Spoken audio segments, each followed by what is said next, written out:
प्रधानमंत्री को इस्तीफा देना पड़ेगा।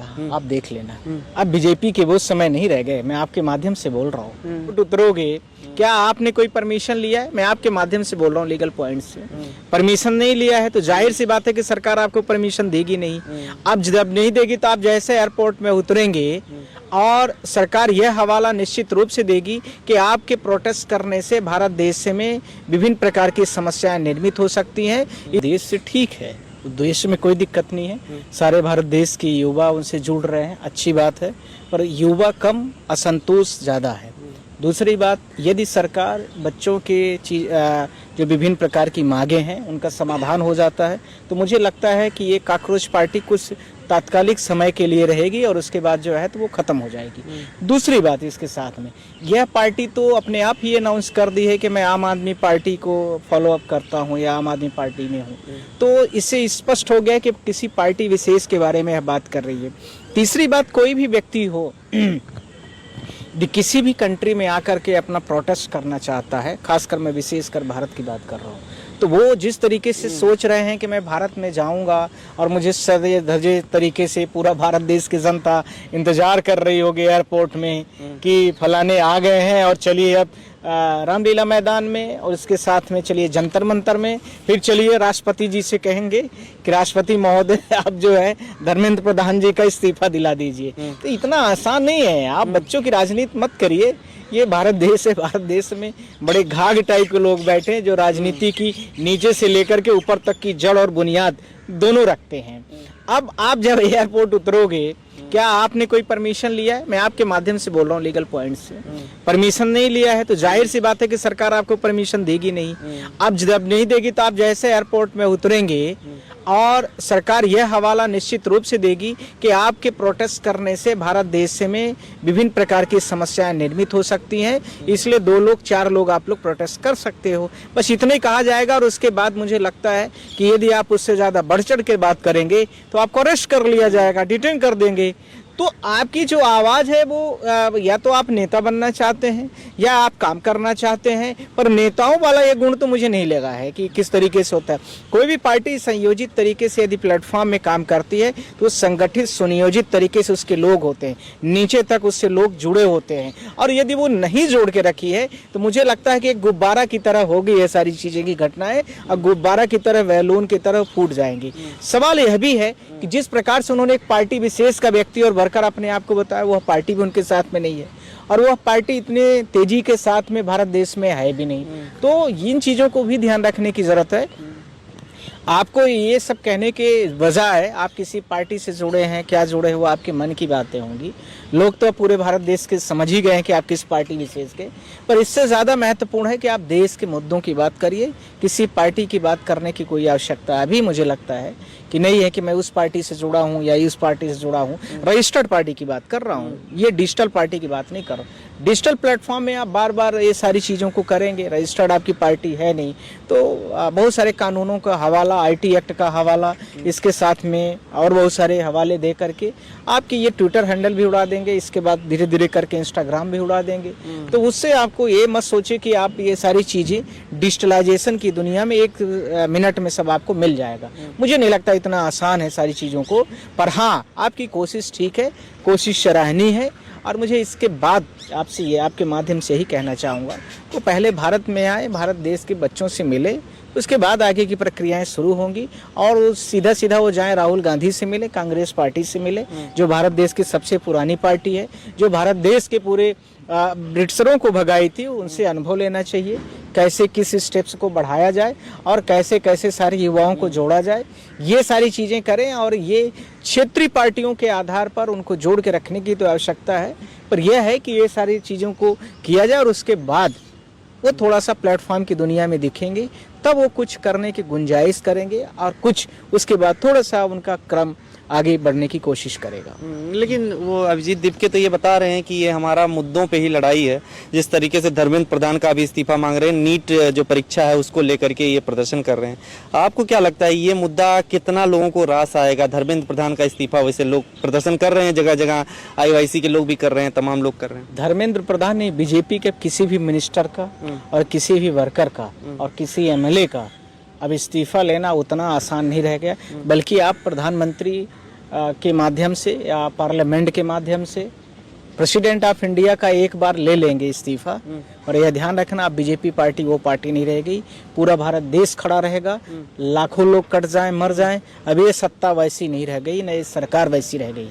इस चीज को मैं आपके चैनल के माध्यम से पूरे देश की जनता को बोल रहा हूँ कि अब ये सोच लें कि मैं 4 प्रदर्शन इधर कर दिया, छोटा छोटा उधर कर दिया, और सरकार की जड़ें अब धीरे धीरे मजबूत होती जा रही है। सरकार संविधान को अपने कुछ नहीं समझती है, ताक में रख के काम करती है। इलेक्शन कमीशन ऑफ इंडिया को अपने जेब में रखती है। इसके साथ में मीडिया उनके इशारों पर काम करती है। आप देख ही रहे हैं किस प्रकार से मीडिया, एक चैनल विशेष तो मैं देख रहा हूँ, बिल्कुल भारत देश के अंदर में ही वार शुरू कर दिया है। आज तक चैनल जो है वो अपने ही माध्यम से, जो नीट वाले जो बड़े बड़े माफियाज हैं, जो सरकार में जिनके बड़े बड़े एजेंट बैठे हैं, उन्होंने सारा अपना जोर दे दिया है उस मीडिया चैनल को। और उस चैनल के माध्यम से जितने भी भारत देश के डिजिटल प्लेटफॉर्म के माध्यम से टीचिंग करते हैं और फिजिकल टीचिंग करते हैं, उनका बिल्कुल टारगेट कर दिया है। और वो ऐसे उटपटांग शब्दों का बयानबाजी कर रही है महिला कि जिसके बारे में कुछ उन्हें बोलने की जरूरत है। और भारत देश बिल्कुल सिर्फ देख रहा है वो न्यूज चैनल के किस प्रकार का मालिक है, कैसे लोगों को जॉब दे के रखा है। यही इसी के लिए तुमने बैठाया हुआ है क्या? ये सब वो नीट का ही तो प्रकरण सब लोग उठा रहे हैं, और क्या है? 2 कौड़ी के शिक्षक जो बता रहे हैं, करेक्ट। हाँ, उसी का मतलब मैं नेक्स्ट पॉइंट नहीं रेस किया, क्योंकि हमारा मुद्दा कुछ और था। तो सवाल सिर्फ इतना है कि जिस प्रकार से भारत देश में सारी चीजें चल रही हैं, अब बीजेपी को हिलाना इतना आसान काम नहीं है। सर, नीट का ये मुद्दा बहुत बड़ा होता जा रहा है। जिस तरीके से अब सड़क पे ऐलान करने मात्र से ही क्या लगता है कि कुछ लोग जो समर्थन कर रहे थे, जो इधर उधर कर रहे थे, वो एकजुट हो पाएंगे? क्योंकि सोनम वांगचुक और तमाम लोगों को भी इन लोगों ने समर्थन दिया है इनको। सोनम वांगचुक अभी जो जेल से रिहा हुए हैं, कंडीशनल बेल पर हैं। मैं आपके माध्यम से बोल रहा हूँ, हो सकता है कि आपकी आवाज, मेरी आवाज उनके पास तक पहुंचे आपके चैनल से।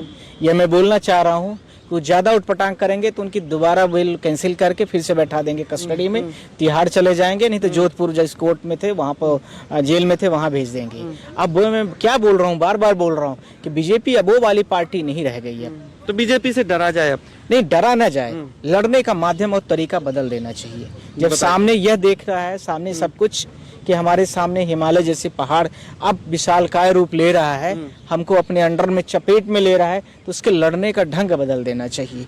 और वह ढंग पुराने लोगों से मिलना चाहिए, पुराने लोगों से उनके समन्वय स्थापित करके ही, एकजुटता के साथ में ही सारी चीजों को क्रम से, जो जहां मजबूत है उसको वहां उस प्रकार की जिम्मेदारी देनी चाहिए, और वो आगे फिर बढ़े। और उनके नेतृत्व में सारी चीजें आगे, मुझे लगता है, क्योंकि उन्होंने बहुत फेस देखे हैं, बहुत बारिश देखी है, बहुत सारे बारिशों का दौर देखा है, बहुत सावन देखे हैं, बहुत पतझड़ देखे हैं। इसको सर अन्ना आंदोलन की तरह से बड़ा आंदोलन बताया जा रहा है कि ऐसा हो सकता है, परिवर्तन जनजी आंदोलन कहा जा रहा है।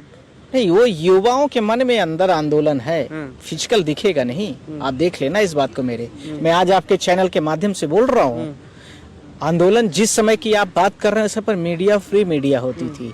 उस समय पर पूरे भारत देश की मीडिया ऐसा लग रहा था कि अब 1857 का रिवोल्ट जो है दूसरा तैयार होने वाला है। और उसके बाद जो बड़े बड़े बिजनेसमैन, कारपोरेट घराने थे, उन्होंने स्पष्ट कर दिया था कि भारत देश में 30 रुपए लीटर पेट्रोल मिलेगा, 35 रुपए डीजल मिलेगा, इस तरह की बातें हुआ करती थी। आज पूछे जरा उनसे क्या स्थिति है।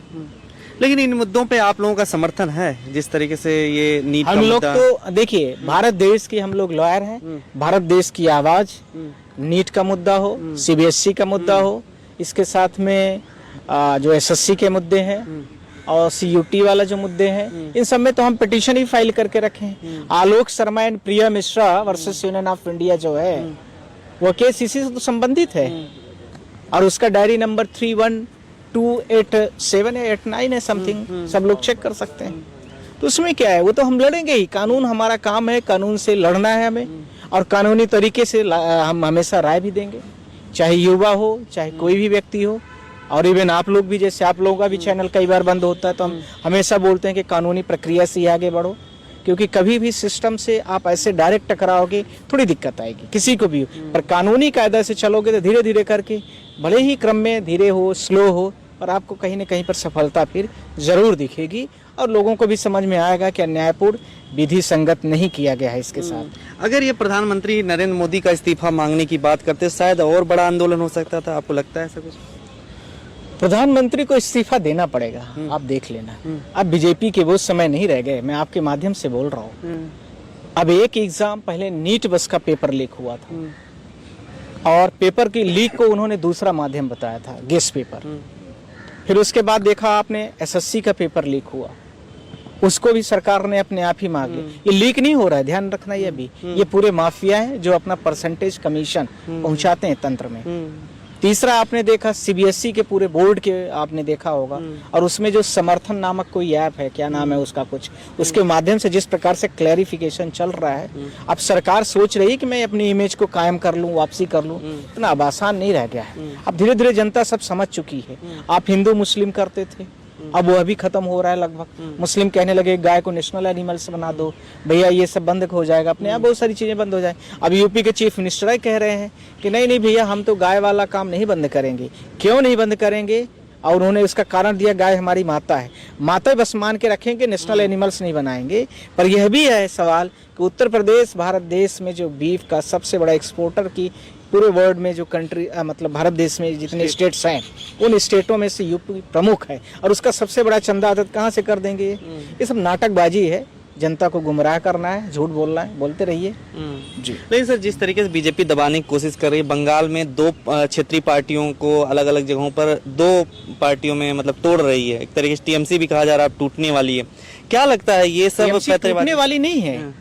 टीएमसी जैसे एनसीपी पार्टी हुआ करती थी एक घड़ी वाली, आप सबको याद होगा, शरद पवार की जो पार्टी थी, और उसमें अजीत, क्या नाम था उनके भतीजे का, अजीत पवार, और उनके इसी प्रकार से बन जाएगी। ऐसे एकनाथ शिंदे वाला भी आप लोगों को तो पता है, शिवसेना वाला, तो इसी का दूसरा ये तीसरा उदाहरण बन जाएगा। अब आप बताए ना, मैंने आपको बोला कि अब सब चीजें भूल जाइए, क्योंकि 50 लोगों का समूह के साथ में एक दल बिल्कुल तैयार हो चुका है और वो मेजोरिटी पर है। तो यह बोला जाएगा कि जिधर मेजोरिटी रहेगी उसी को संबल दिया जाएगा, यही जजमेंट है। इधर हमला भी चल रहा है अभिषेक बनर्जी, कल्याण बनर्जी, तमाम लोगों पर। तो मैंने आपसे पहले ही बोला था, न्यूज चैनलों में बहुत सारे मैंने बोला है कि गलत है, अन्यायपूर्ण है, और भारत देश में किसी भी लोकतंत्र में इस प्रकार की हिंसा को कोई भी जगह नहीं है और न रहेगी। सिर्फ और सिर्फ बात के माध्यम से आप किसी भी चीज़ को शॉर्ट आउट कर सकते हैं। दुनिया में कभी आप हिंसा से नहीं जीत सकते हैं। आज आप ईरान और अमेरिका की लड़ाई देखिए, अमेरिका बहुत ताकतवर है, ईरान सिर्फ दृढ़ निश्चयता के साथ में, योग्यता के साथ में, कुशाग्रता के साथ में और कुशलता के साथ में लड़ रहा है। तो आप देखिए उसकी हैसियत क्या है। पर बात में लास्टली क्या हो रहा है, डेली डोनाल्ड ट्रंप यही कहते हैं कि हमारी बातचीत चल रही, बातचीत चल रही, बातचीत चल रही। अलग बात है कि फिजिकली मिल रही हो ना मिल रही, पर कह यही रहे कि बातचीत चल रही है। अंतिम सवाल ये है कि कॉकरोच जनता पार्टी अगर कोई पार्टी बनती है, अब इस अगर कोई भीड़ होती है या कोई लोग आंदोलन के रूप में तब्दील होते, कुछ होता है, तो क्या लगता है कि इसके उभरने से क्या बीजेपी को फायदा मिलेगा, या क्या लगता है इसका नुकसान होगा, या फिर अगर कांग्रेस अगर मिल करके लड़े साथ में, तो साथ में लड़ने की जरूरत है। अभी ये बच्चों का खेल नहीं है, लोकतंत्र है। महात्मा गांधी जब पढ़ के आए थे लंदन से 19th सेंचुरी में, तो आपको यह ध्यान रखना, 20th सेंचुरी में 1916 के आसपास, तो यह ध्यान रखना कि उस समय पर भारत देश में इतनी भीड़ नहीं थी, उस समय पर भारत देश में इतने लोग नहीं थे, और ब्रिटिशरों से लोग इतना पीड़ित प्रताड़ित हो चुके थे कि उनको जो है भारत देश में लग रहा था कि अब कैसे भी इनको भगाया जाए। अभी बीजेपी धर्म के नाम पर अभी लोगों को जोड़ के रखी है, और धर्म और आस्था में लोगों का बड़ा विश्वास होता है, इसलिए अभी थोड़ा टाइम लगेगा, ऐसा नहीं है, सबको टाइम लगेगा, पर वो सबको समन्वित करके, संयोजित करके तभी कुछ कर सकते हैं।